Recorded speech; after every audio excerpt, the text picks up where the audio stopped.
Logitech got into the audio business by reselling replacement headsets for the Sony Walkman. And that led into Logitech hiring engineers and getting serious about designing audio products from the ground up.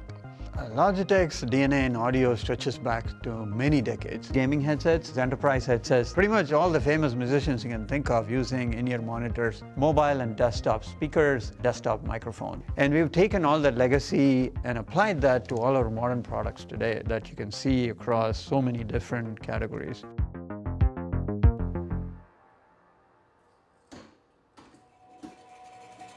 For the Zone Wireless 2 ES and Zone Wired 2, we started with a foundation for the audio experience with a module we'd already designed for really high performance audio.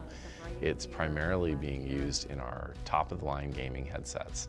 And I came with a challenge to the team to see if we could put it into a business headset. And so for the first time, we actually have some science that we've never seen in this category before. One of the things that we did was we updated the driver. The driver can get very complex when you want it to perform well. That membrane on the front that moves the air has to be very, very light so that you're efficient. But it also has to be incredibly stiff. Otherwise, when it moves, you get distortion. And so we've worked with partners on developing materials that are incredibly light and stiff for this membrane. We also designed a suspension system to hold this membrane, whereas most headsets just glue the membrane down and it bends and flexes as the motor puts force on it. Most headphone manufacturers will purchase drivers that were already created very generically. We always customize them. This is really revolutionary, putting it into a business headset. What the headset provides is a feature called active noise cancellation. Adaptive ANC is something which kicks in and adjusts the settings automatically based on the environment you're in. We are now able to run more advanced audio algorithms which are based on machine learning and still keep the power consumption low.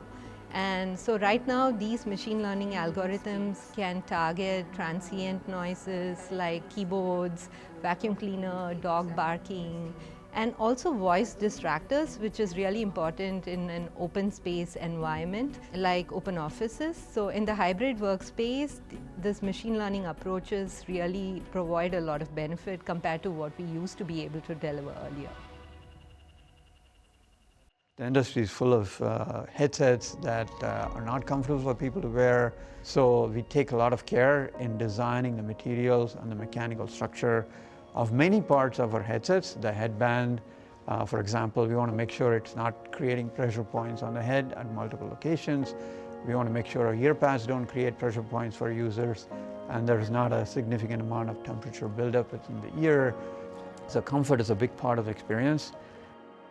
We're also very concerned about making sure everything we put into these headsets is good for the environment as well. Sustainability is a core pillar of all Logitech products we do, and headsets are no exception to it. For every single product we build that has plastics in them, we go for at least a minimum of 30% post-consumer recycled plastics, and many of our products are significantly above that number. As I look into the future, we'll be able to convey more emotion through sound than people had previously experienced in a product of a certain type. We'll be able to pick up people's voices and share them in ways that people thought were impossible. And it's really exciting to me.